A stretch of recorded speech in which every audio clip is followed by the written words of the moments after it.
Hello everyone, welcome back to our channel TSTG POLYCET 2024 సంబంధించి యొక్క video వచ్చేసి అయితే యొక్క వెబ్ ఆప్షన్స్ ఇవ్వడానికి లాస్ట్ డేట్ ఎప్పుడు ఉంది, అదేవిధంగా ఫ్రీజింగ్ ఆఫ్ వెబ్ ఆప్షన్స్ అంటే ఏంది కంప్లీట్గా డిస్కస్ చేయబోతా ఉన్నాం ఈ వీడియోలో. ముందుగా వీడియోకి లైక్ చేసి ఛానల్ ఇంకా సబ్స్క్రైబ్ చేసుకోండి. మీకు ఈ విధంగానే స్టెప్ బై స్టెప్ అయితే గైడెన్స్ అయితే వస్తూ ఉంటాయి మీకు సీటు వచ్చేంత వరకు.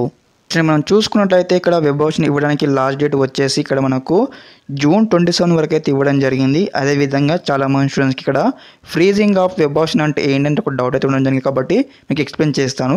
ఇక్కడ మనం చూసుకున్నట్టయితే యొక్క ఫ్రీజింగ్ ఆఫ్ వెబ్ ఆప్షన్ అంటే ఏం లేదు గైస్, ఇక్కడ వచ్చేసి మనకు లాస్ట్ డే యొక్క వెబ్ ఆప్షన్ అనమాట.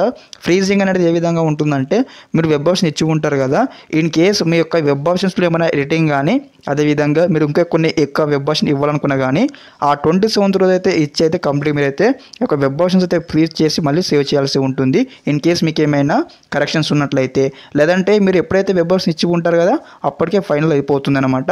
ఇన్ కేస్ మీకు డౌట్ ఉన్నట్లయితే అయితే దీన్ని కరెక్షన్ చేసుకోవచ్చు. అదేవిధంగా వెబ్ ఆప్షన్స్ అయిపోయిన తర్వాత మనకు డైరెక్ట్గా నెక్స్ట్ అయితే సీట్ అలాట్మెంట్ అయితే రావడం జరుగుతుంది. సీట్ అలాట్మెంట్ కూడా మనకి ఏ విధంగా వస్తుందంటే ఇక్కడ మనకు 28, 29 లోపల అయితే ఖచ్చితంగా మీకు సీట్ అలాట్మెంట్ వస్తుంది. ఇక్కడ వచ్చి చూడండి, ఇక్కడ provisional allotment of seats on are before వచ్చేసి ఇక్కడ 30 అనమాట, 30 రోజు ముందే వస్తుంది అనమాట. ఓకే, ఈ విధంగానే స్టెప్ బై స్టెప్ అయితే గైడెన్స్ అయితే వస్తూ ఉంటాయి మన ఛానల్ తరపు నుంచి. ముందుగా మన ఛానల్ సబ్స్క్రైబ్ చేసుకోండి, అదేవిధంగా వీడియోకి లైక్ చేయండి. Okay, thanks for watching this video. జై హింద్.